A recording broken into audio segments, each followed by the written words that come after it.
Previously on Plotty Going Time. on now, Poppascotch. Let's keep the genocide talk to a minimum this week. Look, if they were murder bots, they wouldn't be shaped like hot women. That's all I'm saying. Yeah, exactly. They'd be more like that fucking robot from, what's the name of it? Danger, Will Robinson. Now, where is there a first-person shooter guy, like a Master Chief, that goes through fantasy? Now, that'd be something I'd play.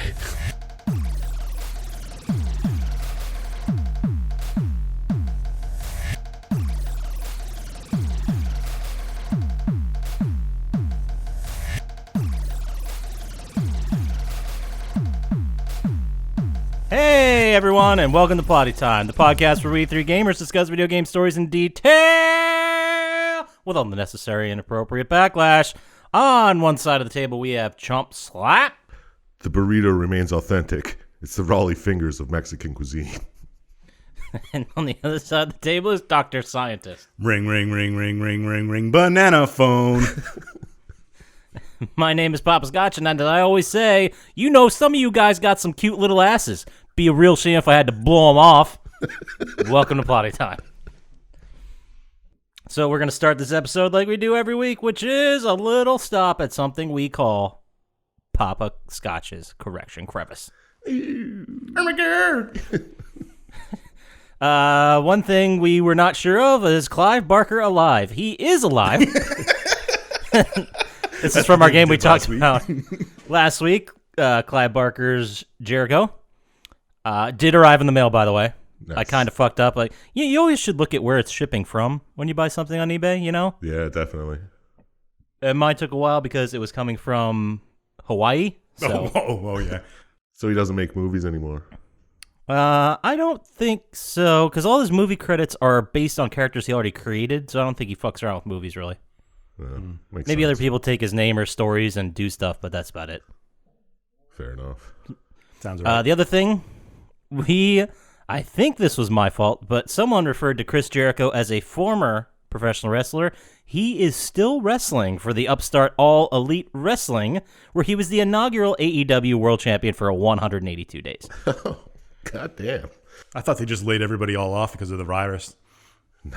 Probably that information's from like last spring, but we're up to recently. No, it was right before the cutoff. I think it was January. Oh, now I'm just adding other stuff to the credits. Yeah, don't talk about it. No follow-up questions on professional wrestling, all right? We're done here. So let's get into our favorite segments of every week, which is what we do, what we watch, what's going on, and we're starting where we always start with Dr. Syintist. Well, I watched a bunch of natural disaster movies. Amazing. Did you watch Awesome. San Andreas? No, It was close. I watched 2012, The Day After Tomorrow. Ooh, that's classic. Yeah, it's pretty bad actually compared to the other ones. Yeah, it is. And Geostorm, which I think is my favorite. Oh, nice. I don't know if I've ever seen Geostorm. Who's in that one? The guy who was the gladiator, I think. Russell Crowe, maybe? Russell Crowe. Fighting around the world. Oh, that sounds about right. Yeah, but if they have like a space station that controls the weather. Awesome. That's some supervillain shit. Yeah, it looks awesome. And I saw Which was the one with The Rock? San Andreas. The flooding. Oh, okay. Gotcha. And 2012 has Nicolas Cage. Or is it? No, John Cusack. They're both good. Forget it. And I watched the movie High Life with Robert Pattinson, where him and his daughter are the only two people in space on a space station, and they're like around. Oh, a how black was hole. that? It was really like, good. Slowly going into the black hole. Yeah. It was okay. It was fucking weird, but it was okay. Weird enough to be a slapper. It's way too good to be a slapper. We'll see. Well, now, as a man of science, as you are, Syintist, which one of those disaster movies do you believe is the most plausible? Dude, Day After Tomorrow can happen, man. Disaster movie?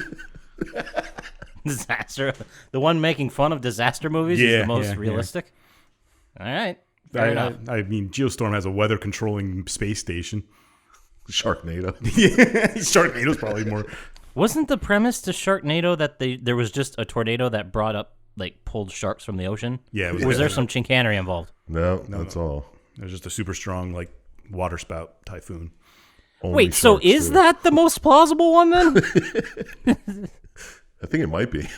I mean, 2012 might be.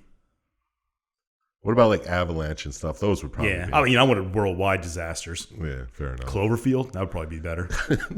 More plausible. Oh, you know what's a good one that I really should watch again? Fuck, what's the name of it? The one where the ship capsizes and they have to like fight their way up the ship. Poseidon Adventure. That's classic. Fantastic one. But did you get any? You still got more stuff to watch, or did you play No, anything? What else you got? I platinumed Super Neptunia RPG. It was a good game.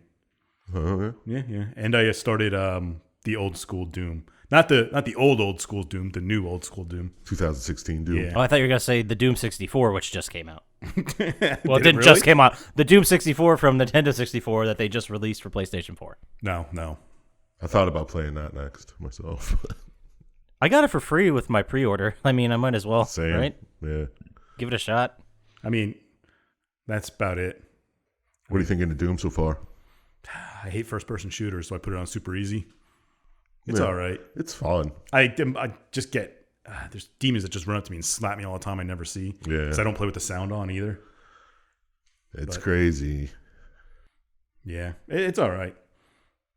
And some of the stuff's a pain in the ass to find, like those stupid switches to open up the old school areas. Oh, yeah. But other than that, It was it's not so weird for me to get reused to having like health packs bad.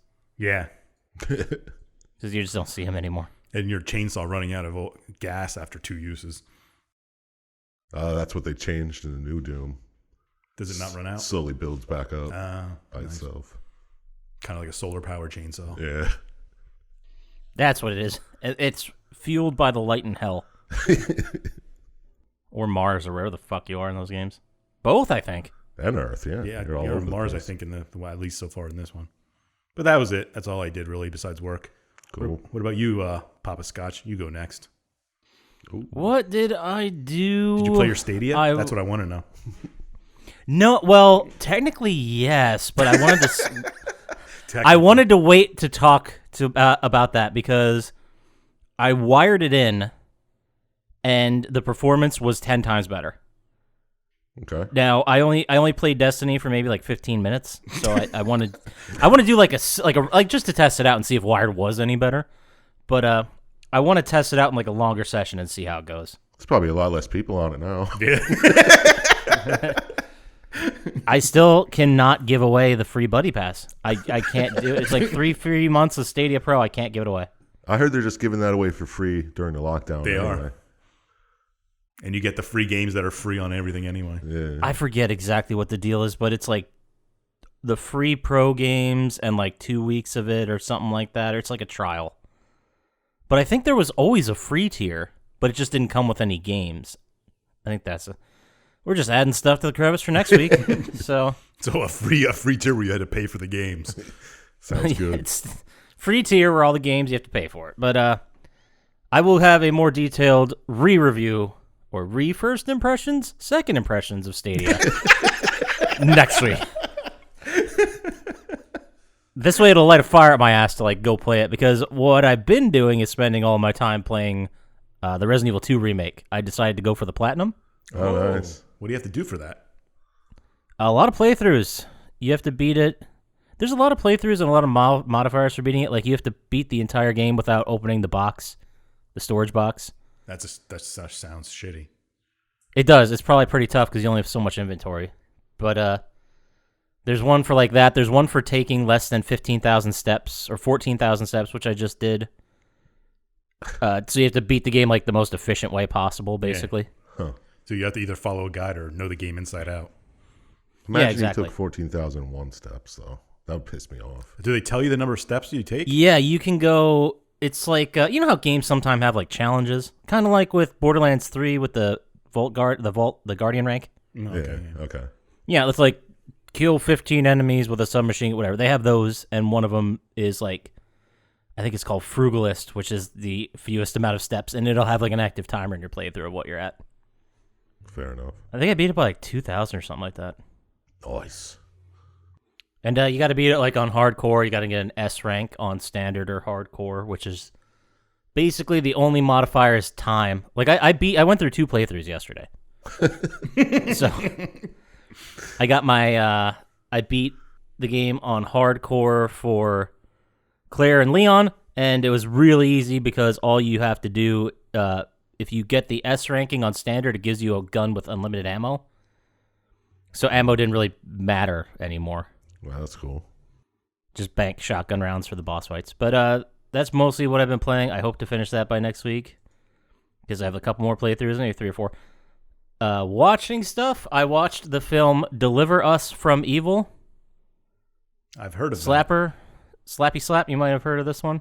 I think I've seen it. It might have been recommended. You probably did. It is extremely forgettable. Oh. But it's from 2014. Eric Bana is the star. He plays some guy named Ralph Sarchi. You saw it. I did. I think that's how you pronounce it. It's the most ridiculous Long Island Italian man you've ever heard in your life. Joe McHale is his partner in the movie, which is an interesting choice. It doesn't sound familiar. But it's supposedly based on the memoirs of a real-life NYPD detective. And it's about like these 3 guys who found an ancient evil when they were at war in Iraq, and they come back possessed. And I'm like, this is not real. And I looked it up, and they're like, yeah, the whole thing was made up. Oh, I remember. I did see that. It was pretty bad. It just wasn't. It was just boring, man. Like, that's the worst. It's like it was one of those movies where they revealed to you a piece of the puzzle, and you're like, yeah, well, the audience knew this like a while ago. And the star of the film's like, oh my god, this is what it really is. I think it's one of the movies that I started and saw, oh, this is bad, so I just like turned it down and then started playing PlayStation next to it. Sounds about and right. I think you probably watched it in the first place because Olivia Munn is in it. That might be it. She plays Sachi's wife. And she's the only one that I watched, and I was like, she's all right. Yeah, she's okay. And also I watched Community because I just wanted to put something on the background while I was going through these runs. And Community just came back to Netflix, so I just started it, and now I think I'm on season. Is that why everybody's watching Community now? Yeah. But that's all I got. What about you, Chump Slap? All right, I'm playing, gonna go take watching. a piss while he starts talking. Well, Okay. I finished Doom Eternal. Okay, how was that? You like it? Good? Bad? Yeah, it's a fun game. A slapper rating. I don't know. I don't want to start that. But like the time we retire, there'll be 700 different rating systems. Yeah. It's definitely good. Definitely worth a playthrough. Final boss was a little lackluster. Like every Doom game. Yeah, pretty much. The boss before the final boss was actually cool. The penultimate boss. Yeah, there you go. Nice word, bro. It's better than first impressions. First second. Yeah, I played a whole bunch of hours on Minecraft. Oh, I thought he was going to say Fallout 76. It'll happen. Don't worry. Just be patient, scientists. It'll come back. I'd replay Fallout 4 before Fallout 76, but yeah, just playing Minecraft, doing nothing. Just got my enchantment table up to level 30, so it's looking pretty good. Did you get a pet polar bear yet? Nah, I haven't really moved outside my little area right yet. Nice. I watched a whole bunch of movies. Obviously. I saw, you guys ever hear of this Vivarium? I've seen it. With Jesse I've Eisenberg heard of it. and Imogen Heard of it, yes. Poots. Didn't see it. I saw the advertisement for it. It's pretty fun. It's not great, but it's a good one. Is it even a comedy, serious, sci-fi? What are we dealing with? Sci-fi. Yeah, sci-fi. Jesse Eisenberg and sci-fi? Yeah, it's really only those 2 actors, too, because it's like just them stuck in a house. Then I watched The Wave, about this guy who takes a fucking weird psychedelic drug and then... Everywhere he goes, he can do the wave like in arenas. Yeah. Dude, will you shut up about our movie ideas? We need to save this shit. So we can be famous. Nah, it's all right. He like jumps between time. It's very strange, but it's a good one. It's got some good actors in it, but I can't remember any of them. Left an impression This on isn't you, an I actor guess. podcast. Fuck 'em. You guys hear of this platform movie? The Netflix one? Yeah. Where it's like a prison Yeah. and there's like a food platform that goes down levels. It's weird. Yeah, it was interesting. Kind of like Cube, maybe. Nice. Was it better than Cube or? No. Okay. I thought that'd be ridiculous. Not but many things are. No, you're right. They're not. Well, we agree on something. It's too much science in Cube for me, but it's okay. It's like, I don't know. I guess it's trying to Make a statement. Yeah. But it's bloody, it's gory. Some pretty cool deaths in it. Like Saw. Not quite. Nice. I watched Drag Me to Hell. That's Classic. So good. It was okay, but I think it was supposed to be 3D or something when it first came out because like eyeballs popping out and people puking. It looked so bad. You're So, probably right. like, bad at, like, Power Glove bad. No. Not Like, just terrible bad, obviously. Bad CGI. Kind of Cool, ruined it for me. No big deal. I've been wrong before, too. It's not a big deal. I watched The Descent 1 and 2. I've only ever seen the first one. Yeah, 2's not that great. They go back to try to find the people because she's the only survivor. Of course they do. Yeah. And she doesn't talk, so they don't know why. They shouldn't go back. I mean, it's not the most horrible setup I've heard. No, it's not.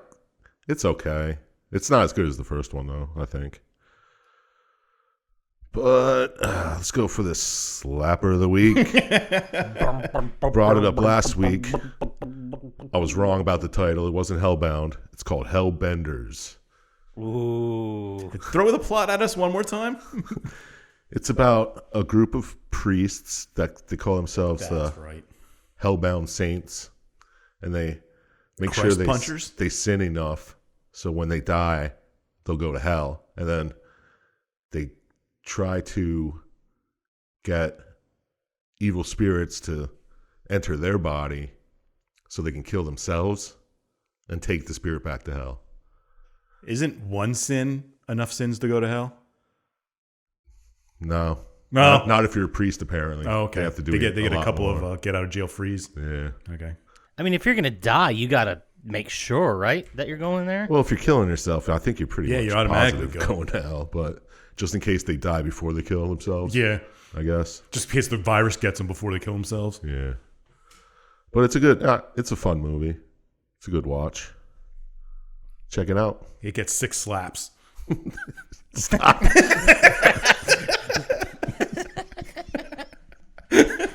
Awesome. Well, that'll That's it. take us to video game news /stuff. Oh my god! Okay, no, there we go. There's some sound. Just waiting patiently. So, rumors are popping up about the PlayStation 5 being in a limited release in 2020. Not due to the coronavirus, but because of the price, which is reportedly to be around $450 to $550, somewhere in that neighborhood. You tell me when I can pre-order it, and I'm going to take off of work. Yeah, exactly. I mean, I think it sounds like bullshit because it's either them inflating the secondary market and making it more exclusive and therefore cooler to have, or Nah, they just want People those. fucking- Why would they is want to about the- inflate a secondary market? That doesn't help them at all. no, it doesn't. I but- think they just want those pre-sale prices, like, They just want to say, "Oh, we sold it for $450." or we pre-sold a whole shitload of them. Yeah. And then 6 months in, they're like, we're taking $50 off because we're nuts. But it sounds like the rumor is a rumor because It's a rumor. some of the components because it's a rumor. The rumor's a rumor because it's a rumor. Oh. Yeah, but some of the components are supposedly becoming more rare, so they'll be more expensive because manufacturing is taking a huge hit. yeah. So they want to be able to sell it for a reasonable price point, not $900 or whatever. They always say they take a hit on the first Well, wave. they do because So they say. Yeah, so that's that. Also, the other news that came out was a remaster of the game Crysis has been announced. I saw what the that. fuck is Crisis? We did it. Oh, dude, we played that. That was the one with the dude in the suit who could be like invisible and was running around the jungle. Alien? Crisis 2, he was Predator? in New York. We didn't do that. We did. No, we didn't do Crisis. that on the podcast, but I believe you and I both played that. I definitely did not play that. I thought we talked about Crisis. No. You sure? We mentioned it as one we're definitely going to do here. Yeah. Well, we said that about a lot of things. Stay tuned. I remember the game now that you said it, but I'm pretty sure I didn't play it. Yeah. No, it was for computer, wasn't it? Yeah, it was always a meme because it was way ahead of its time graphically. So the joke was always like, I got this new computer. Blah, blah. It's like, yeah, but can it play Crisis at its max Yeah. setting? I hear it still That might be what I know. causes new computers to lag. It just blows their minds and blows their CPUs. That's why they redid it. Yeah, the CPU is just like, this game's so fucking awesome. And then it shuts itself down because the CPU is too excited about the game.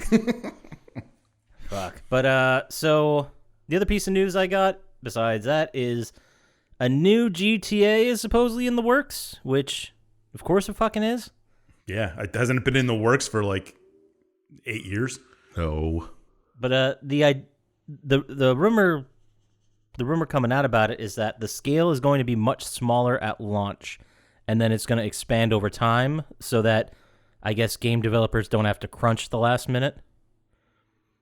Which I think it's a way to charge people more down the road as time that's goes on. all But it is. what do I know? Yeah. What do I know? Here's a shitty game for $60. Don't worry, you're getting more later. So, well, yeah, let's see how that goes. I mean, if anyone could pull it off, it's GTA. They have a history of making great games, but that's a gamble, right? Like, Yeah. hey, spend $60. I know the game sucks now, but we're totally gonna fix it. Trust us. Didn't they do that with Anthem? Yes, that's exactly what they did. And then now they're saying they're completely redoing it for a whole. It's. They haven't given up on it yet. I think they should just cut their losses. But what the Yeah, fuck do I know, seriously. right? Fail once, shame on you. Fail twice. More shame on you. The last piece of news is the Marvel release the Marvel release schedule has been completely shifted. This one's for you, Dr. Scientist. We have all the releases through 2022. I think it's all of them. There might be one at the end of 2022, but this is what we got. Black Widow is moving to November 6th. That probably has already happened. My God.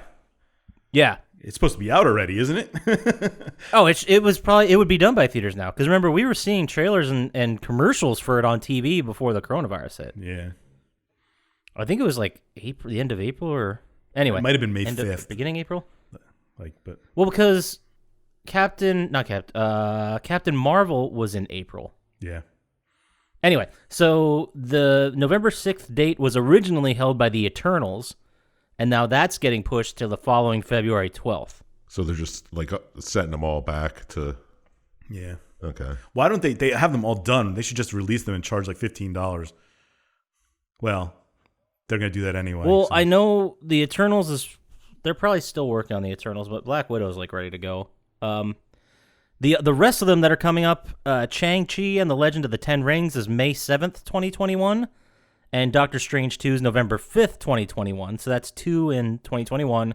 And this is where it gets interesting, because so far they're slated for 3 in 2022. Well, they were doing 3 and here before, but they got Thor, the new Thor, February 18th, 2022, which I believe just hired a director. Black Panther 2 is May 6th, and Captain Marvel 2 is July 8th, 2022. 2022 is going to be a good one. That's just till July. I'm assuming they're going to do something in the fall, like November, December. 2022 is never getting here. Sorry. Yeah, the way 2020 is going, we'll be at 2020 for the next couple of years. Wouldn't that be a kick in the dick if they just like, dude, we're redoing 2020? They're just, No, because I don't want to go for these first 4 months again. yeah. Fair. You're right. Let's just put it behind us. But that is all the news I have for us. All right. All right. Let's get into this long ass game. Yeah, buckle the fuck up, people, because this is a long one. Because today we are doing the PlayStation 2 undisputed classic, Kingdom Hearts. Boop-a-doo-doo. I'm a nerd. I'm Mickey. I'm a big dick. I don't even show up in most of the fucking game. So, He's a big dick swinging motherfucker. With his own apparent key. You know what? We'll get into it. I have a lot of feelings about this game. It was released March 28th, 2002 for PlayStation 2. It was exclusive, as we call it. Developed and published by Square Interactive. It's an action RPG written by Jun Akiyama, Daisuke Watanabe, and Kazushiki Nojima. I'm pretty sure it's with Watanabe, but you got pretty close. I'm pretty proud of you. If I say them fast and confidently, then people will either be like, yeah, close enough, or yeah, that sounds right. I'm sure you don't get fact checked on who wrote the games. Yeah. They have me on speed dial. So, Dr. Syintist, this was your pick. So How about you give us a little bit of a rundown to lead into what we're going to be talking about? Game, action, RPG type, mix between Disney products and, Square, Final Fantasy stuff. Mm-hmm. But, it's a good game. I don't know why you guys never played it, but... Me. When you start at the beginning, the Kingdom Hearts is famous for their intros being like 10 hours long. So this one's even worse. Start out with the tutorial, doing all your garbage, teaching you how to fight, and picking what kind of character you want to be loosely between a tank, a warrior, and a wizard. This is when you're falling down all that's all the tutorial princess stuff. shit. And I guess the Guardian was the one the person I watched pick. But what are the other two? Sword and staff, wizard and a warrior. Guardian's the best one to pick. Because each one you pick, you get the same abilities by level 99, but you get the best ones the fastest on the Guardian one. Fair enough. Well, the ones that keep you alive the fastest. Because the combat's not easy. Yeah, that seemed pretty tricky. But then after that, you just cut to a couple of kids playing on the beach. Sora, Kairi, and Riku. And they're talking about being on these islands. They're called the Destiny Islands, which is their home. And they want to leave and blah, blah, blah, talking about kid stuff, I guess. Sure are. What I got was in the beginning, they want to build a raft so they can leave. Yeah, the kid stuff. They're gorgeous beachfront community. Kid stuff, but they live with their parents. Yeah. Well, it's like what kids would do. Oh, we could swim off this island. Like, oh my God, I can't think of the movie. Castaway. Castaway, yes. Really? Okay. I was thinking Outlander, and I knew that wasn't it, because that's it. Here's the thing that I noticed. Their design is like a mashup of Final Fantasy characters and Disney characters. I believe that was purposeful. Yeah, definitely have. Yeah, for sure it was. It freaked me the fuck out the entire game. Yeah. Because they have huge feet and fucking those spiky big hair. shoes were stupid. Yeah, I can't stand that. That bothers me too. It's as if they said, all right, we got all these Disney characters, and we got all these, the vast world of all these Disney properties. And we've got these Final Fantasy games, and the art styles are so fucking insanely different that they're like, well, let's just make our main characters, kind of both. Yeah, from the Give 'em waist big down to cartoony Disney. feet. Well, when they made it, I'm pretty sure they didn't They're think it was short. going to be popular unless they were like Final Fantasy-ish, which is why there's a bunch of Final Fantasy characters in this. And the voice cast, holy fuck, the voice cast. Haley Joel Osment. Nobody ever said anything about him being Sora. That's where you start. Haley Joel Osment. Oh, he was Sora? Yeah. No shit. Wow. I Who mean, else that's back when he was popping, too. Yeah. Slow Joey? Yeah, Slow Joey. Dude, everybody's in this. James Woods reprises his character. Like, a lot of the previous characters from the Disney properties redid their voices or added their voices to it. Yeah, Gilbert Godfrey. Yeah. And there's some that were not. So we're going to highlight a couple of those. But anyway, so the plan is to build a ship and get the fuck off this island for some reason. And what happens? Well, they're just collecting stuff for it, and Sora goes in this cave, and there's a weird guy in a cloak that says this island is connected now, or something along those lines. Mm-hmm. It's kind of weird, cryptic, and he kind of disappears, and Sora just kind of blows it off for some reason. And, they just do kid stuff. Sneak out at night and talk about leaving, blah, blah, blah. Then it cuts to Disney, Mickey's castle. The king. The king. And Which I have a question. Like, when we see, we've all seen a billion period pieces of the times of kings, the 14th, 15th, 16th century, whenever they were, and you always see that scene where the king's like sitting in his throne room, like, just visitors are coming in or whatever, right? Like the jesters there, Like but that was, I always thought that was more of like a receiving area, like for the pageantry of it. It wasn't like where the king spends his fucking days. It's not like The Office, like his desk is there signing shit. Like, do you think he just sits on the throne and does fucking nothing all day? Because that's the first place they go to find him, is the throne room. Well, I mean, that's where he usually is in the morning, apparently. yeah. Doing his Maybe it's just his quiet reflection time. Yeah, and his that was morning the time for that. constitutional. Yeah, he gets a coffee, sits on his throne. That's what I do. That's Fair. You're I right. don't drink coffee, but it's still fit. But it has Donald Duck looking for Mickey, and he comes across. Oh, I keep mixing Pluto. up. Pluto. That's it. And it has a note in his mouth, and Donald reads it, and he goes to find Goofy and wakes Goofy up. because that's the first person I'd want on my side. Well, Donald Yeah, is the court magician, and Goofy's like the head of the guard. So I guess they're the kinds of ones second in charge. Yeah, but Goofy, he's the best one. He's much better than Donald in the game anyway. Okay. Which I know this has been mentioned to death by people, but it still kind of weirds me out that Goofy is a walking, talking, thinking individual, and Pluto's just a dog. It weirds me out a little bit. Yeah. It'd be like having a pet human that didn't talk and just walked around on fours. Oh, that'd be so creepy. Yeah, it'd be weird. Well, who'd want it? Yeah, we wouldn't be like, hey, buddy, what's up? We'd be like, dude, this person's developmentally disabled, and we need to help them. Like, Fair.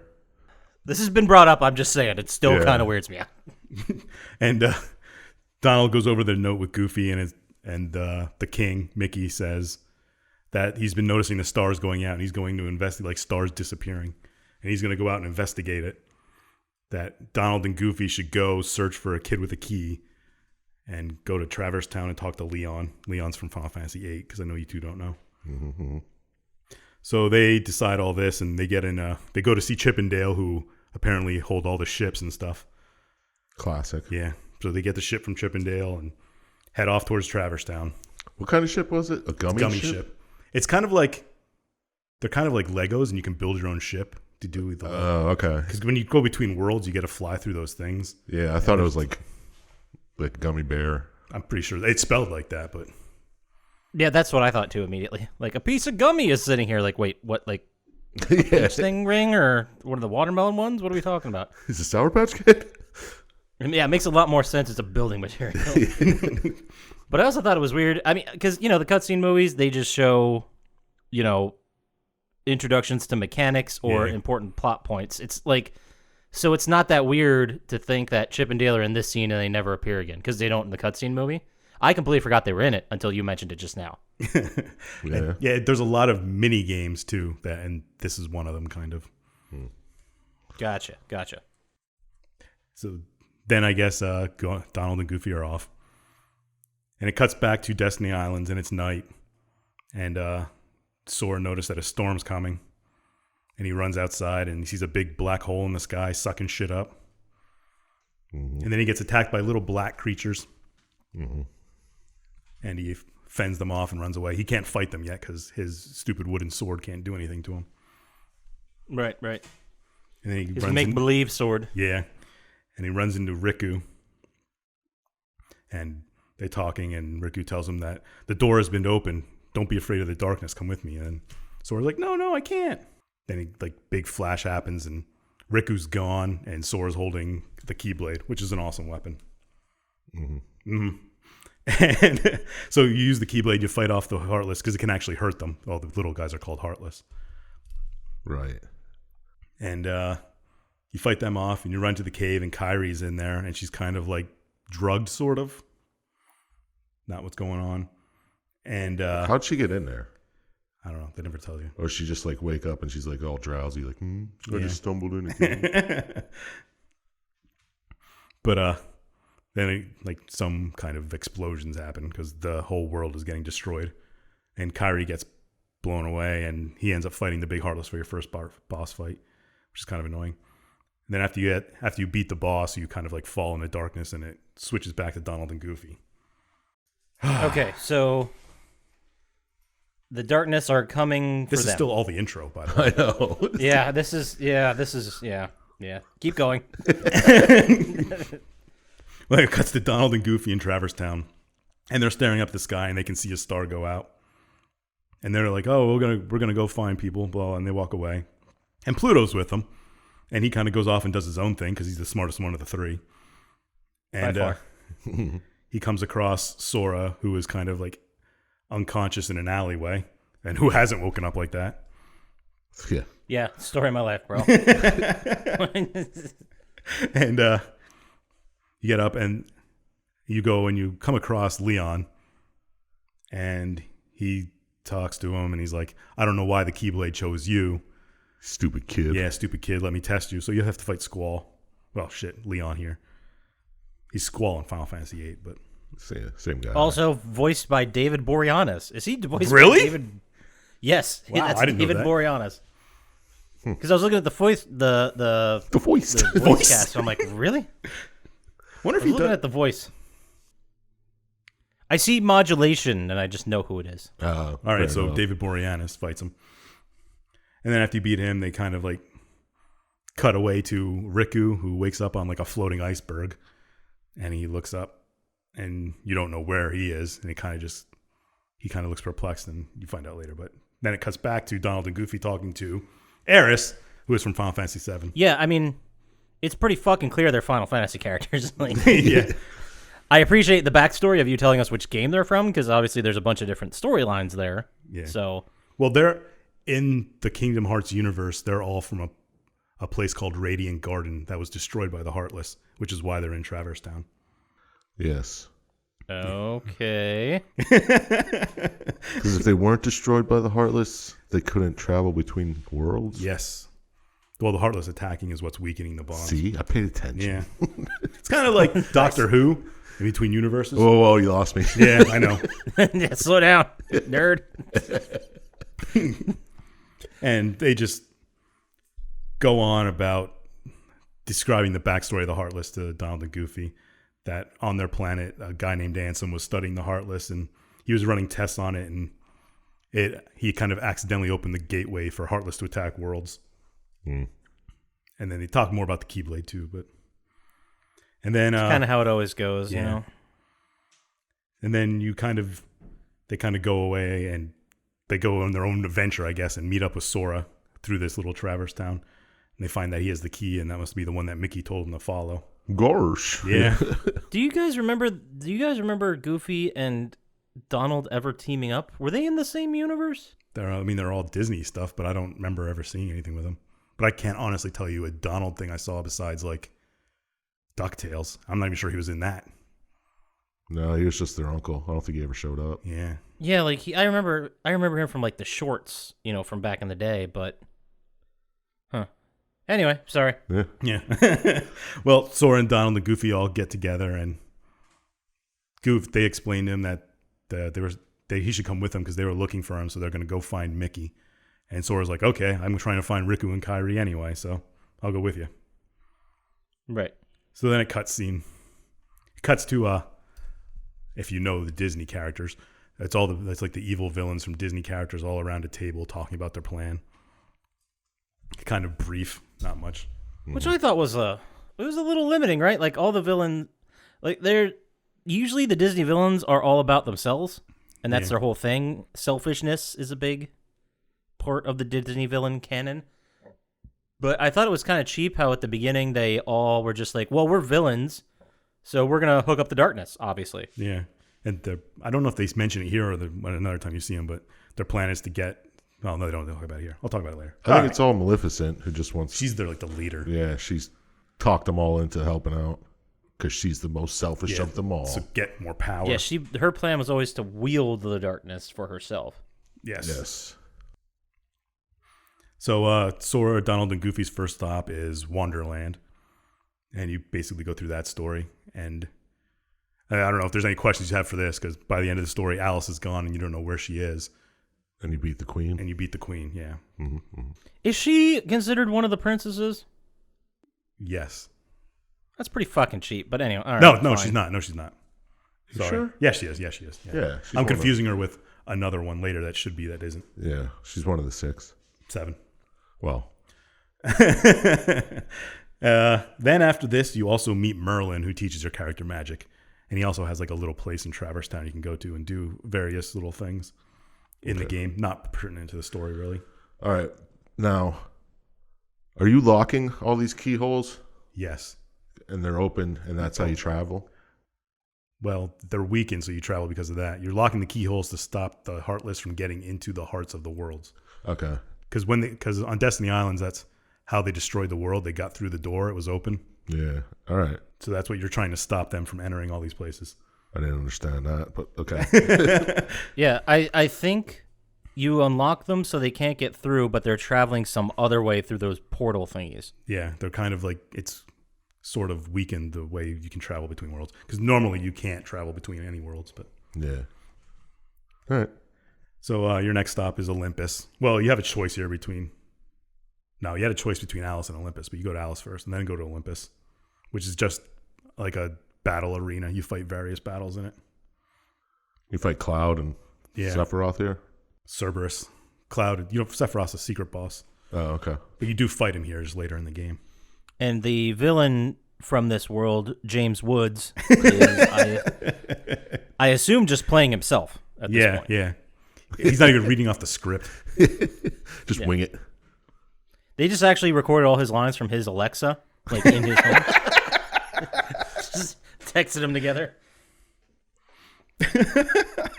Like, honestly, if I told you that, would it surprise you at all? No. No, not at all. Makes sense. Hate that clown. Yeah, really. Anyway. So then after doing your bullshit on Olympus, you go to the Deep Jungle, which is the Jungle Book story. I thought it was Tarzan. It is, but it's the Jungle Book, isn't it? No.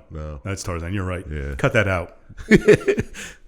Yeah, the Jungle Book is, what's that guy's name? Mowgli, yeah. Mowgli. And that stupid Timon and Pumbaa? No, that's... Yes. No. They're from Lion No, King. they're in Lion King. All right. Man, yeah. Forget it. Tarzan world. But yeah, you go through this and you fight the bad guy who's killing all the apes. And he was... Jane's based on Jane Goodall, right? Definitely. Okay, I thought Yes. so.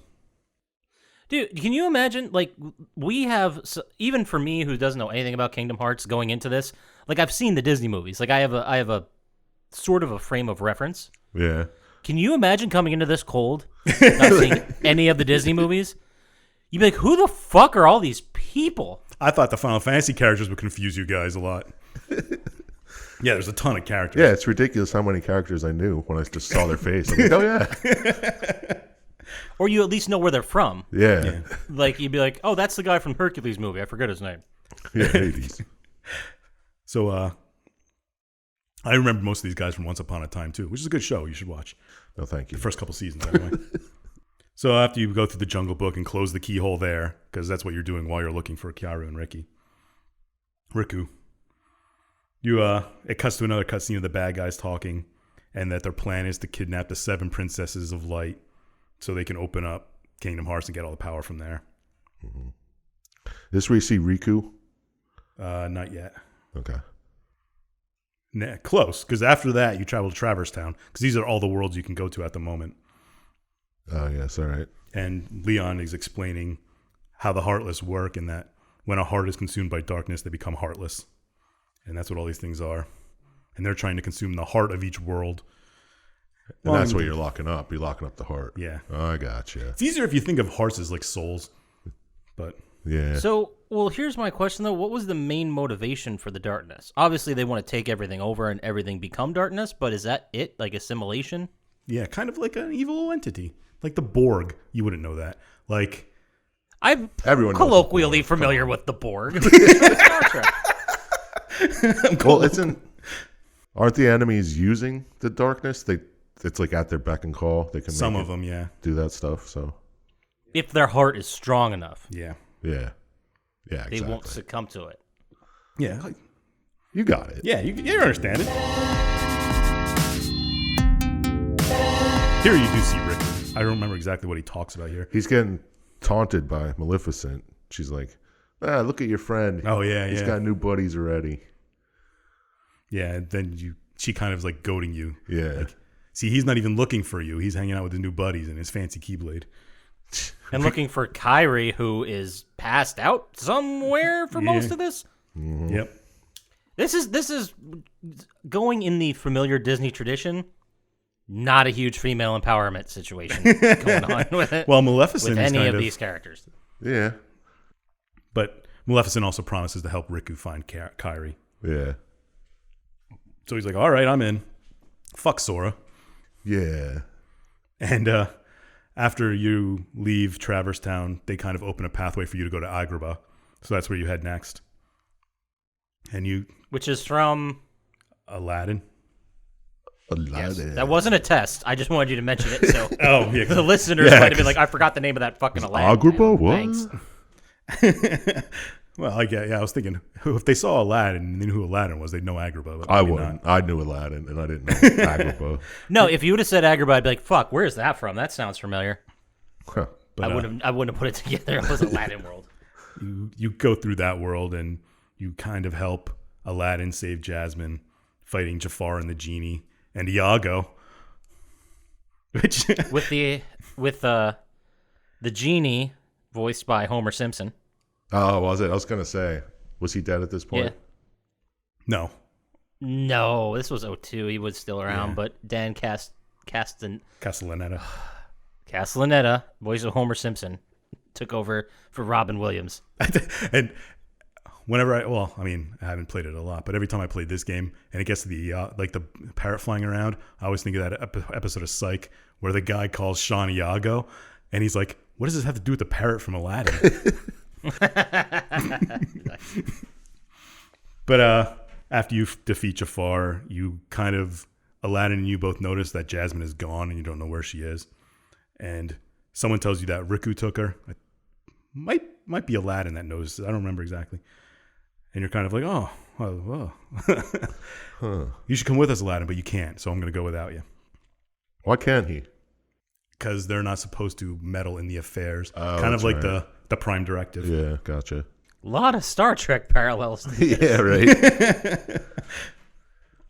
So then you leave Agrabah, and it kind of cuts to a cutscene with the bad guys have found Kairi, and she's kind of in a coma sort of state. And they tell Riku to go to her, and he kind of does. And then poof, he's gone. Mm-hmm. Now, in the cutscene, it might not make this clear, but you're flying to another world after you leave Agrabah, and then you get attacked by the big whale. Oh, okay. Yeah, I have a lot of feelings about the whale sequence.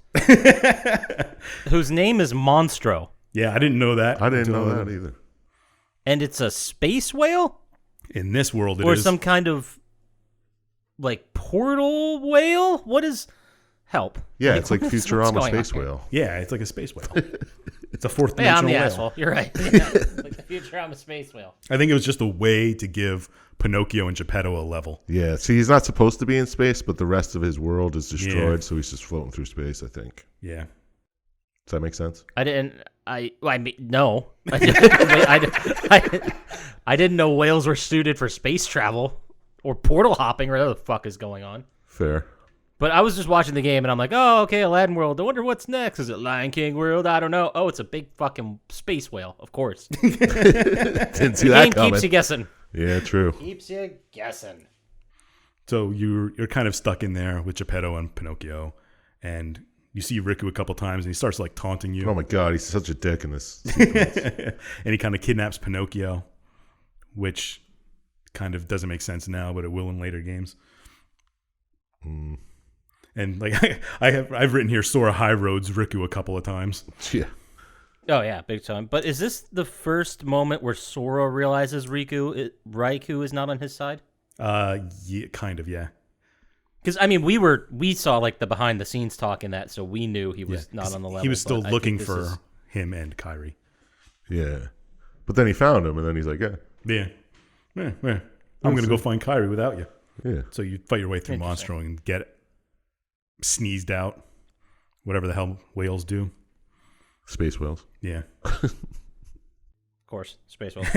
And after that, it cuts to a cutscene of Riku and Kairi on the Jolly Roger, which is from Peter Pan. Mm-hmm.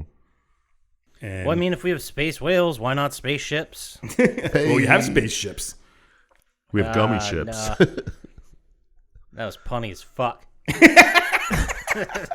And Maleficent's there and talking about the 7 princesses again to open the door, blah, blah, blah. And she gives Riku the power to control the Heartless, which I guess he didn't have before. And then it cuts, then you land on, you have a choice between Halloween Town and Atlantica, I think. Okay. So you go to Atlantica first in the movie, which is just the Little Mermaid, which is one I thought should be a princess and wasn't. She wasn't? No. No. You have to have feet to be a princess. Yeah, I guess. Oh, is that what it is? You have to have feet to be a friend. That's fucking great. Boy. So you go through this and you defeat Ursula and you close the keyhole in Atlantica. Mm-hmm. Then you're off to one of the best worlds they have in any of the games, Halloween Town, which is from Nightmare Before Christmas. But wasn't it something else? It's always before Christmas? Yeah. Okay. So there's only one movie. When this popped up, I had no idea this was a Disney property. No.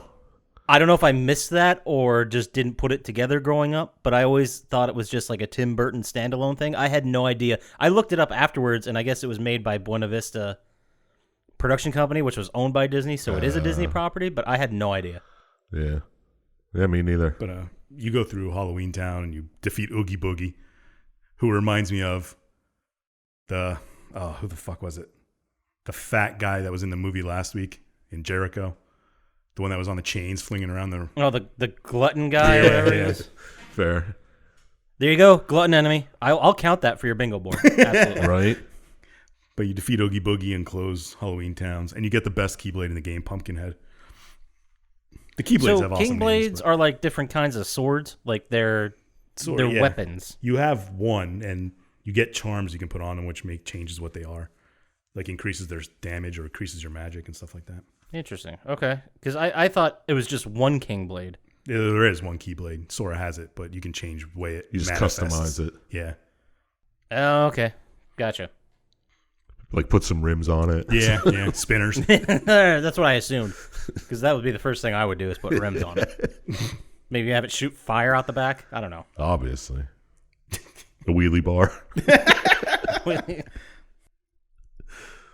And now you're off to Neverland, which is the Jolly Roger.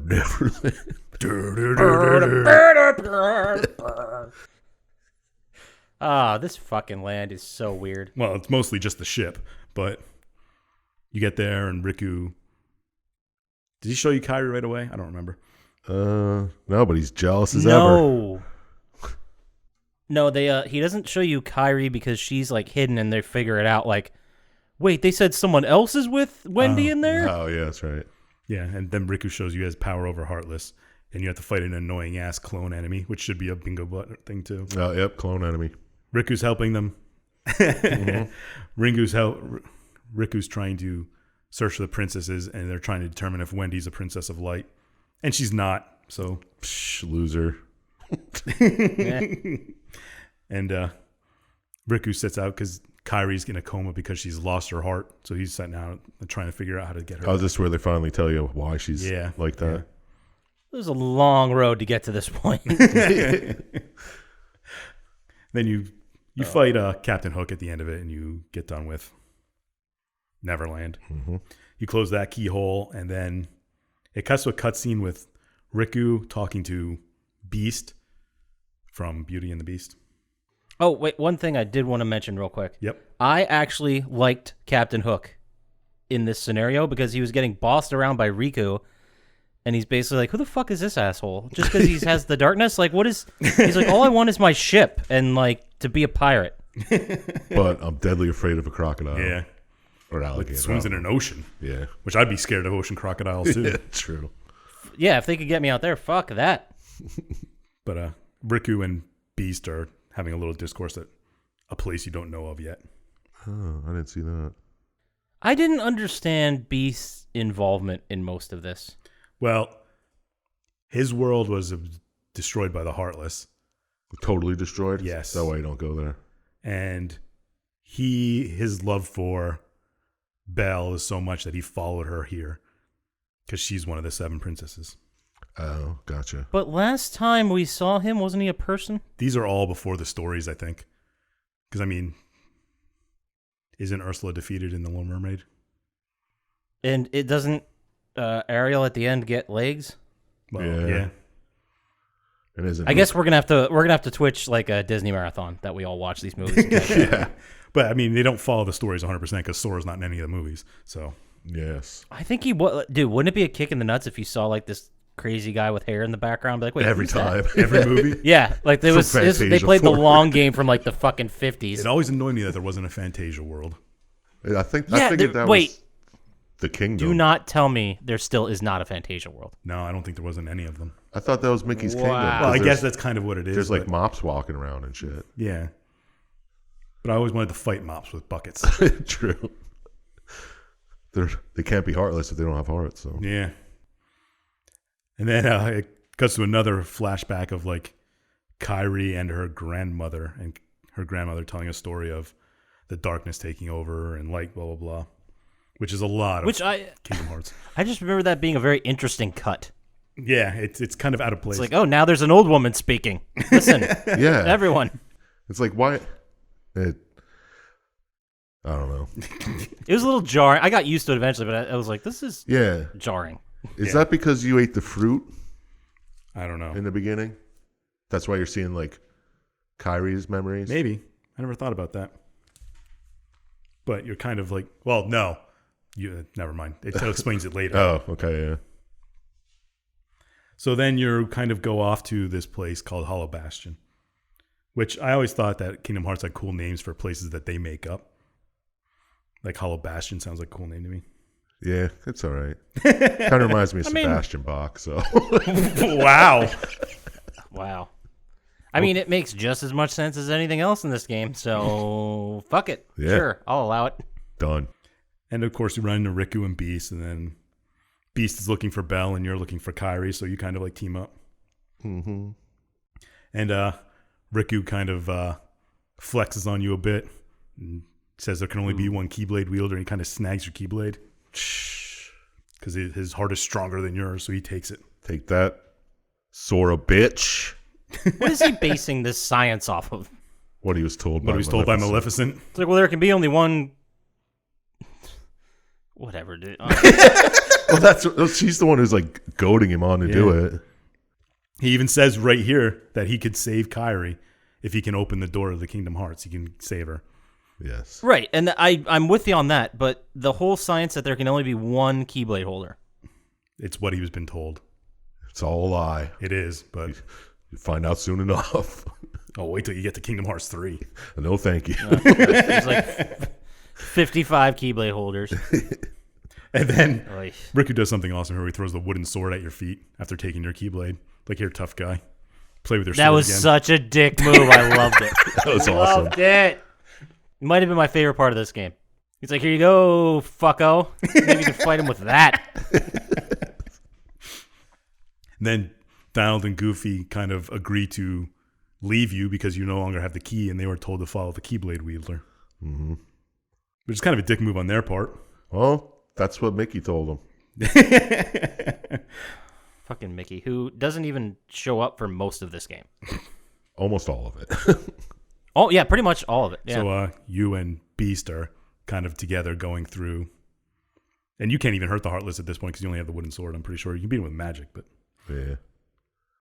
And you get to a room, and Beast sees Belle, and he goes running after her because that's what Beast does. And then Riku kind of attacks you, and then, oh my God, Goofy comes out of nowhere and stops him. Yup, and he's like, you know what? I got your back anyway, Sora. We're friends. We can be together forever. Yeah. This guy's a little whiny don't- bitch. I don't feel like they have the healthiest relationship, Beast and Belle. No. I mean, no. Because he seems almost like a sexual predator. He's obsessed. Well, I mean, Yeah. Snow White and Seven dwarfs.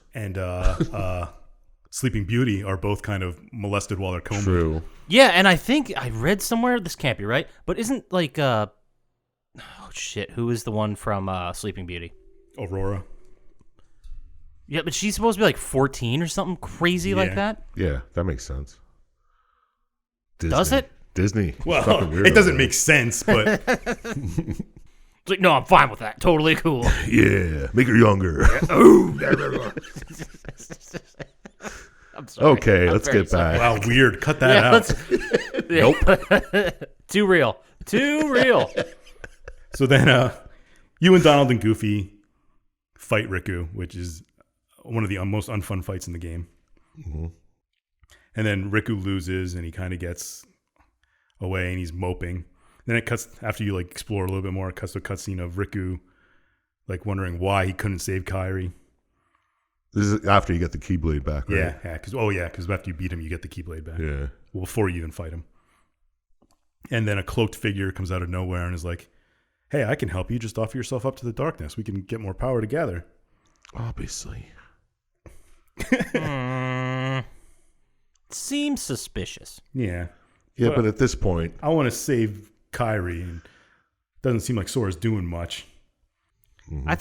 I thought that was a very interesting for his motivation because they both were after the same thing, which is saving Kairi. Yeah, but Maleficent has kind of duped him into thinking that Sora isn't. yeah, she's like, look, he's That's just true. jerking around with these fucking ducking a dog. Yeah, she even did like the hand motion.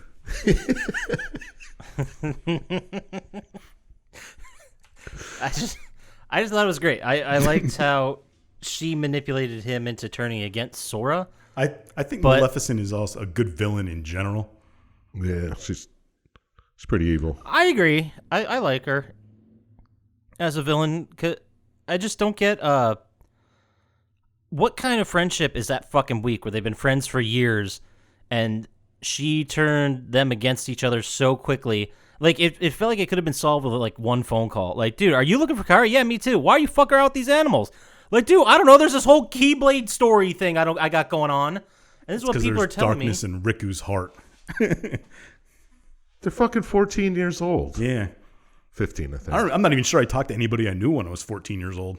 Right? Some fucking witch comes over and offers you power and shit. You're going to be like, okay. I take Yeah, I that guess you're deal not the every most time. forward-thinking person, huh? When you're 14. Fair enough. And then it also shows a scene where Riku and Maleficent are together. And Riku's slightly different because he's given himself up to the darkness. Yes. And they talk that they can't open the door because Kairi has lost her heart. It turns out she's the seventh princess. Yeah, she's the seventh princess. What? Yeah. And since they don't have her pure heart, they can't open the door without that. So they need to get that back. Mm-hmm. And then Then you fight Maleficent. yeah. And then Turns into a dragon. Riku shows up and jams his new Keyblade, his new sword into her and like releases Maleficent's darkness and turns her into a dragon Yeah, where did he just get this Keyblade out of nowhere? when he gave up to the darkness. Oh, the dark. It's not figure really a gave it to Keyblade, him. it's kind of just a cool looking sword. Looked like a Keyblade to me. It sort Yeah, of me is. too. That's why I was wondering, like, is there just one Keyblade? Because it seems like a lot of people have Keyblades. They're handing them out. Well, the problem was they said in the beginning, and everyone acted as if there was one Keyblade. Yeah, I exactly. mean, So how that would you was, ever like, know plot unless you saw point. two of them? Yeah, true. I don't believe in any of They them. would. No way, dude. These gossipy bitches, word would get around for sure. He's like, dude, you hear gossipy Donald has a bitches. fucking. Yeah, but the Donald has a fucking Keyblade.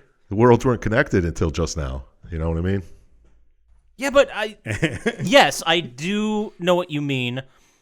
But isn't Traverse City supposed to be like some kind of, I guess, a DMZ to all these worlds? So yeah, sort of. Yeah, so they'd have all the information on Keyblades. Yeah, but they only know what Ansem has told them because he's the only one who really knows.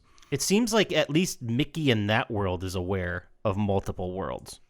Yes, some At least Mickey is, yeah. Yeah, they know the whole lore and how the Prime Directive and such.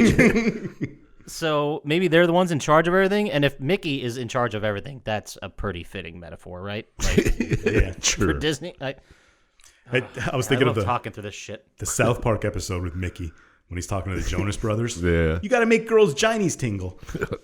Okay. Oh, dude,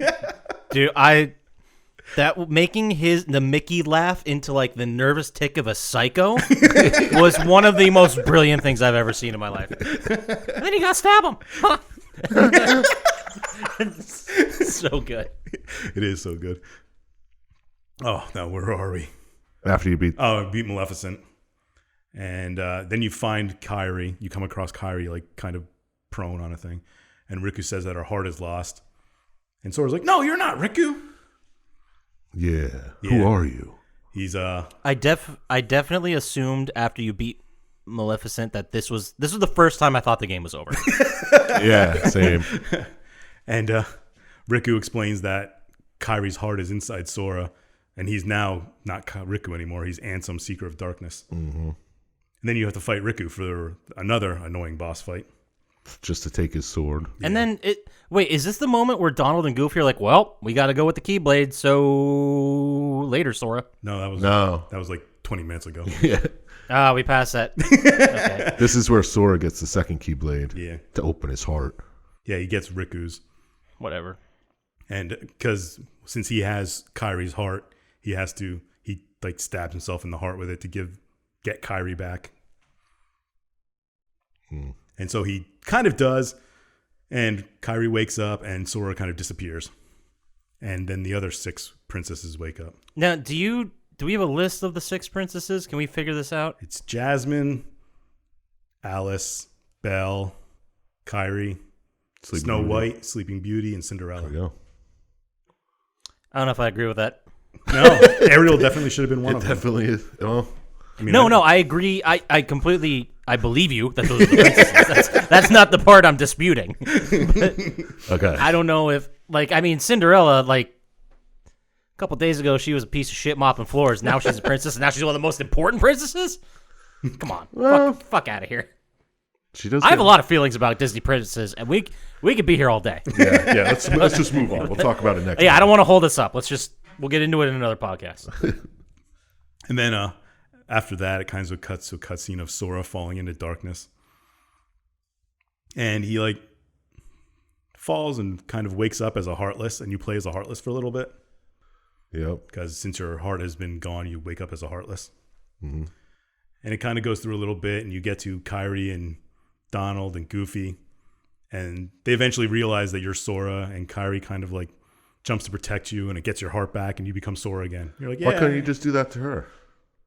Well, Good question. You had her heart. Damn good question. Uh-huh. Thank you. It's all explained later in games. Yeah, all right. So then after you get Kairi and the 7 princesses are awake, you kind of just don't know what to do anymore. So you escape Hollow Bastion. Yep, that should be the end of the game Yeah, right there. but it's not. Nope.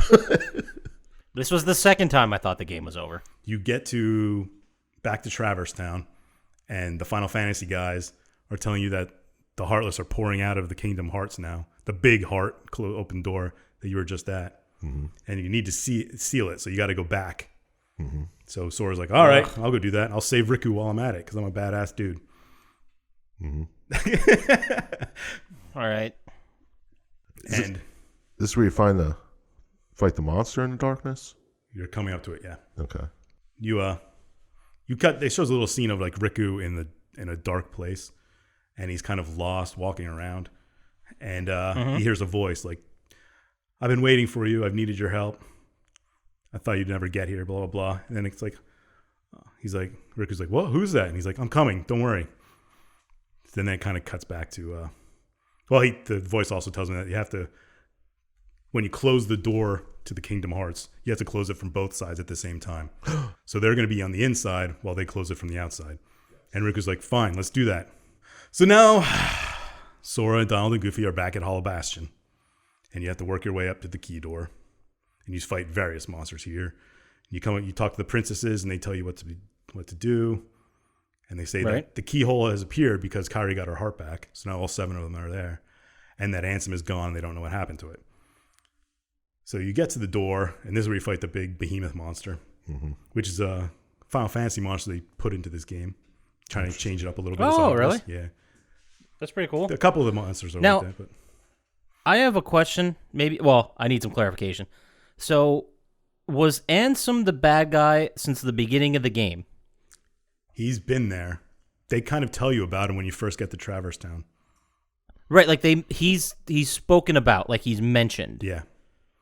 And it turns out he's the master behind the whole Heartless takeover? Yeah. Because he used to do research on them, and then he kind of let them into the worlds, and he's trying to get to, so he can get all the power out of the Kingdom Hearts is where all the hearts reside. It's kind of like a crossroads between them all, and he wants to take that over. what I'm trying to get in my brain is he the big baddie of this entire series? Because there's a bunch of characters, there's a bunch of villains, bunch of people with their own motivations. But is he like the guy? Like when you think of Kingdom Hearts, he's the main villain. What do you think of the first one? Yeah, at least. Him and Maleficent are kind of not together, but different enemies. They do different things during all the games. But he's the main. He's one of the main ones. Yes.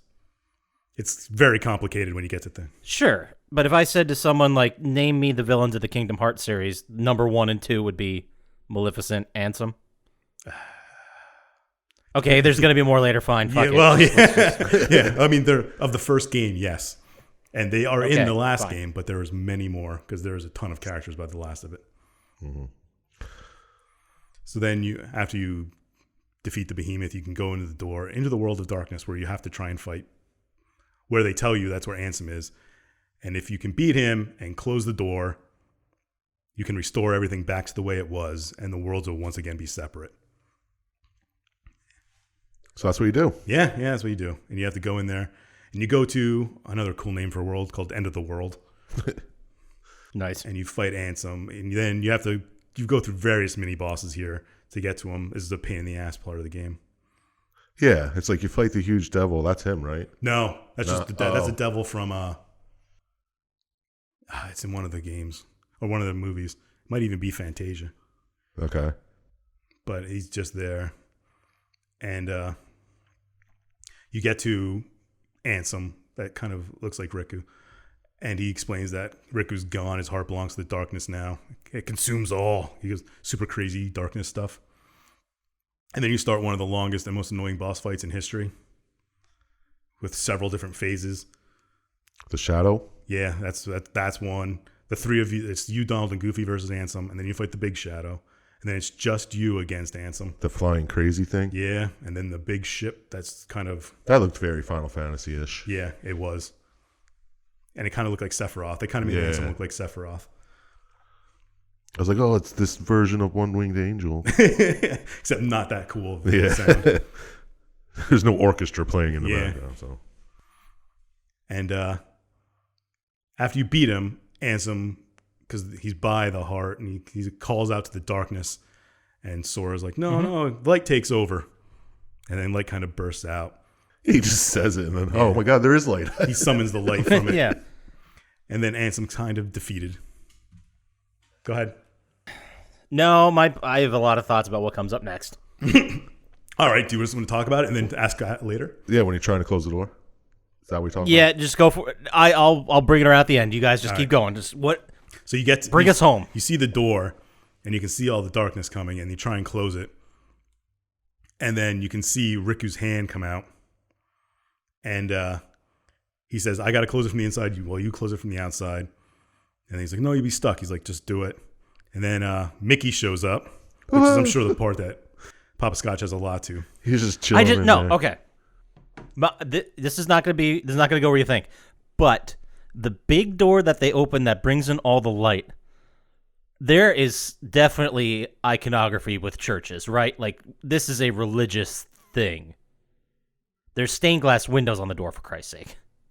Yeah, hey, you can think of it that way. Yeah, I think it's just evil, good versus evil type thing. Yeah, because the whole thing is based on light versus dark. But follow me down this road a second. I'm afraid of where it's going to go. It's about the Church of Mickey. I've seen a lot of.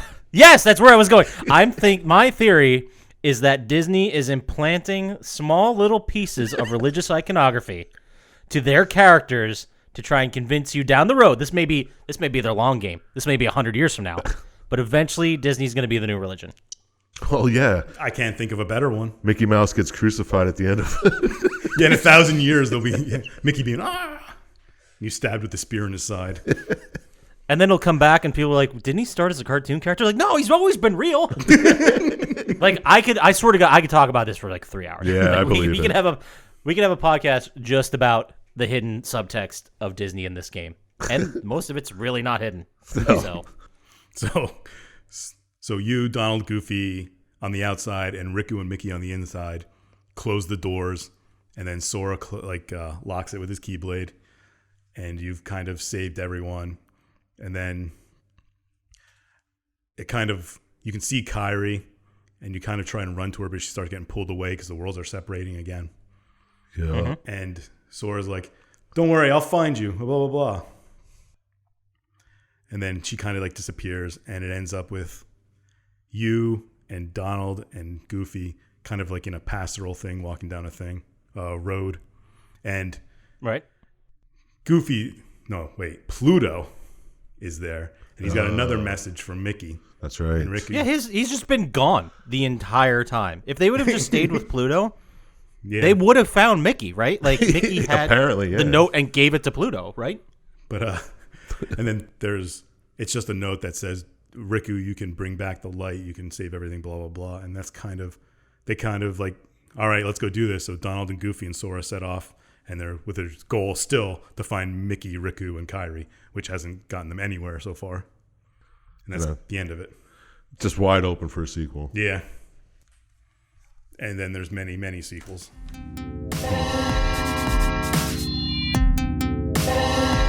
Man, okay, that was a lot. that was I cut out a lot of I could. I tried to fit it in. Yeah, you didn't even bring up Winnie the Pooh. Oh yeah, that's a side quest part. There's a lot of, because you can find like torn pages, and then you can bring them back to Merlin's thing, and they do mini games there to get them back. I gotcha. And if you get them all, you get the Bambi summon, which is one of their summons are characters too. They're amazing. Okay. I don't even. This movie was so long and there were so many characters. I don't remember Winnie the Pooh being in this at all, and I'm pretty sure we all watched the same video. I don't know if it was in the one I watched. No, I watched a different one. I watched 3 hours of a 3.5 hour one, and then I watched the last hour of the one you guys watched. Yeah, because you can find pages on various worlds, and then you can put it all together. When you get the Bambi summon, if you get them all, there's like finding all the 101 Dalmatians is a part of a mini quest, stuff like that. All right. Actually, Dumbo's the best summon, but This one's running long, so how about we just roll right into our final thoughts here, guys? all right, Let's do it. you go first, Poppascotch. I don't think you ever go first. I would love to go, but I'm forgetting what I'm supposed to be answering here. Would you play it? Would you score it? Did the story work for you? Thank you, Dr. Scientist. I can't Really believe I appreciate remembered that. Yeah, and you nailed it too. Attaboy. I went over. I have so many feelings about this game. Would I play it? The answer is no. I would not play it because partially I'm tired. A lot of people really love this game, and I didn't get that from the cutscene movie. But if I went in and played it and started from the beginning, that might be a completely different story, and then I'll get sucked in and have to play every single one. These are, from what I understand, these are long fucking games. Oh, and there's like 10 of them. Yeah, Jesus Christ. So, it bothered me a little bit that the whole game is essentially it is a toy commercial of a video game. Like, it is showcasing all the Disney properties. It is showcasing all the Final Fantasy shit. Like, and mixing these two worlds does not make sense to me whatsoever. No. And they just keep going through the game and being like, here's Final Fantasy characters. Here's Disney characters. They're all talking and conversing. This is normal. And you're like, yeah, but really, is it? These are two very different art styles. Like, nah, it's normal. You're like, okay, cool. We'll just keep going. And somehow the game succeeds with that. I don't know how. But the biggest problem I had about it was that I didn't buy the journey. It didn't make sense to me that there were these three asshole kids. One of them's a Keyblade holder. One of them is the evil foil, whose heart is at least strong enough to wield the darkness, and the other's a Disney princess, and these three asshole kids just grew up on the same beach knowing each other? Get the fuck out of They here. look like the only families on that beach. Statistically speaking, it's probably happened somewhere. Fuck it. Yeah, okay. Can't argue that. But I didn't feel like, because of that, I didn't feel like it earned some of the really big moments. The emotional moments, especially the fact that everyone was so obsessed with finding Kairi, and you could understand that from like a friend point of view, but she had barely any lines. She was also voiced, by the way, by Hayden Panettiere. Is that how you pronounce her last name? Panettiere. But she must have been easy day because she was probably in the booth for like 30, 45 seconds, and that was it. So would I play it? No, just because of the time investment. I have nothing against the game itself or the gameplay, but I just wouldn't want to get into it. Laziness. That's why I wouldn't play it. All right. Understandable. Did the story work for me? I'm saying overall no. But the biggest problem I had with it was essentially a mishmash of properties, and it was like a whole video game filled with cameos that scored its emotional points by like, remember this guy, remember this guy, remember these ladies, remember this. But at the same time, you know what else did that? Mars Attacks, and that movie was fucking amazing. So, Wow. Didn't draw that So- parallel. No, I didn't think of that at all. I mean, it was a cameo-filled movie. It was fucking great. So, what would I score it? I'm gonna go with right down the middle, and I'm gonna say a 13. I think it was good. I think the story at a very basic level worked. It wasn't my jam, but I don't think I should take a bunch of points off because of that. That's really not fair. The story was very super, super basic at its core. There's something invading. We need a special tool to stop it. Let's go get that tool. And that's pretty much fucking it. So, 13. That's what I'm going with. What about you? What about you there, Chump Slap? I think we let Syintist go last. It's his game. Would you play it? Would you score it? Did the story work for you? I wouldn't play it. Same reason, pretty much. Seems way Laziness? too invested. Yeah. I don't like games where I have to play as a 15-year-old boy either. I don't know. Well, See, that's just where think about it. We're very different. 18 years go by during this whole series, so you're like in your mid-30s by the end. Oh yeah. It's the Harry getting- Potter of Disney mashup properties. Gets a prostate exam. It's like, you gotta take blood. Send the gummy ship Sorry. up. We're like, fucking really? Then you could do, like, inner space. I'm 36. But no, I wouldn't play it. I liked how the fights, they seemed kind of like Final Fantasy meets, I don't know what, Neo? maybe. But they were different. It was different. I'll give it that. Did you have like teams? Well, it's always you, Donald, and Goofy, and then Did they do their one own person thing? from the world. Yeah, they do what they want. Okay. Donald's pretty much useless. So that was okay. Did the story work for me?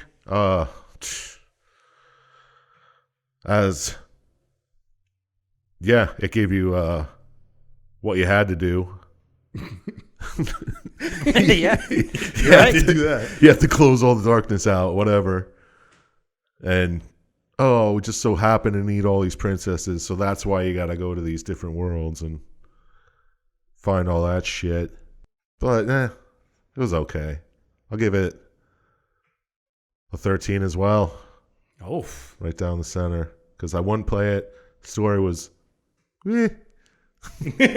But people love it, and I can see why. So All right. Well, that's what Chump Slap has to say about it. Now it's time for the star of the show, Dr. Syintist. I'm glad you Play finally it? admitted it. Fuck yeah, I did walk into that. Well, would you play it? What'd you score it? Did the story work for you? Well, I did play through the entire game twice, and I'd probably play it again. Did the story work for me? It's hard for me to separate where everything goes from just how it's introduced here. And a lot of little things that happen here have big impacts in the future. So it's kind of, so the story gets better. yeah, and incredibly more complicated. But I do like the story. I like that you can go to different worlds.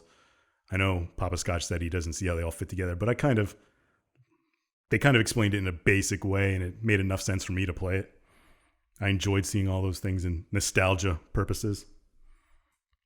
And if you kind of block out how much Disney it is, it's just fun at a base level. It would have been hard to start without having all that before, but but I did like it's just them versus the bad guys. Got to go stop this guy. Got to save all these princesses. It's really just saving the one. Yeah, it's saving the one, but you end up saving 6 others at the same time. Yeah. So I gave it a 14. Oh. All right, praise from the Syintist. So what does that give us, 40. Dr. Syintist? 40. Straight up 40. Pretty good That would make it- score.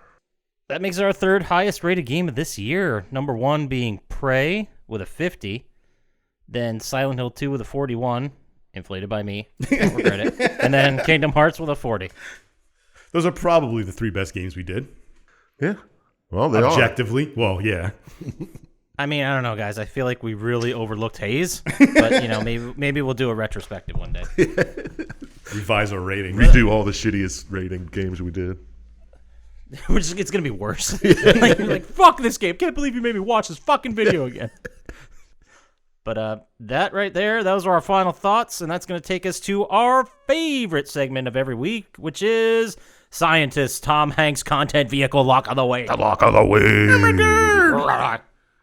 Every week, we ask Dr. Syintist for one guaranteed Tom Hanks recommendation, which we assumed was going to be a movie, but he kind of went off board with it. So this week, Dr. Syintist, what do you got for us? I tried to pick the most Disney thing I could do for this. And try to change it up a little bit. Watch Toy Story of Terror. Toy Story of Terror? Yeah, it's kind of... Remember the movie Identity with John Cusack where they're in a hotel and people start disappearing? So it's not Toy Story? It is Toy Story. What? Okay. But it's like one of the 1,000 sequels they did to Toy Story. I never It's kind of even like heard of set in this. a horror type setting. I was going to do a double and say Toy Story That Time Forgot because it's like them and dinosaurs. Like a new dinosaur. He did it again to us. Chump Slap. Toy Story of Terror is a 21-minute computer-animated Halloween television special produced by Pixar and Disney. Okay, that's why I've never heard of it. Yeah. But watch it anyway. Yeah, well, it's probably Disney right. only. Yeah, I mean, it's still Tom Hanks, so it's got to be Disney. We'll see. Well, there you go. Go watch Toy Story of Terror for your Tom Hanks fix this week. And that's going to take us to our favorite segment of every week, which is Chump Slaps. Fuck, marry, kill. Chump Slaps FMK. Banana phone. Thank you. Thank you, sirs. Every week, we, Dr. Syintist and I, pick 3 characters from the game we just watched, and Chump Slap has to decide which one he's going to marry, which one he's going to murder, and which one he's going to have sex with. So, this week, I actually started writing this down, Dr. You're Syintist. up this week. Yes, this is my turn. Oh, we all wrote it down this time. No, I just remembered I picked Clive Barker and Chris Jericho. Oh, yeah. Yeah, no more of that shit. All right, so there are so many goddamn characters to pick from in this game. So I'm going to go with Ursula from Little Mermaid, I knew that was coming. who is essentially a drag queen stereotype, but we can get into that in a whole other episode. With octopus tentacles. We'll do a very special Disney episode. Yeah, you guys get it. Oh, man. I would love that. So Ursula, and then who else? That was my go-to. Fuck, Winnie the Pooh. Winnie the Pooh's the other one. Good. I was hoping you'd say Piglet. Oh, that's too easy. Everyone's gonna marry Piglet. So, what about you, Dr. Syintist? Oh, man. Ugh. I didn't think this out at all. It's almost like there's too many, right? Yeah. Like, Might as well go with the fat trifecta with Oogie Boogie. Winnie the Pooh's not fat. He's kind of short. He's tubby. He gets stuck in holes. that's because of his fatness. That's right, he does. And he's always after that sugar. Like, Oh, it's honey. All right. I won't go. I'll go fat, but I won't go Oogie Boogie because you said it. Good. Do you remember the satyr from Olympus? What's his name? Phil? Kind of, yes. I'll look for a picture the of red him. dude? Yeah. Yeah. All right. I can't think of his name. I think it's Phil. I don't know what. Yeah, it sounds right. I don't know much about Phil. I will look it up while you think here, but that would leave us with Ursula, This guy. the satyr, whose name I will find in a second, and then His name's Phil. It's Winnie the Pooh. Philosophies. Philosophies. Okay, let's see here.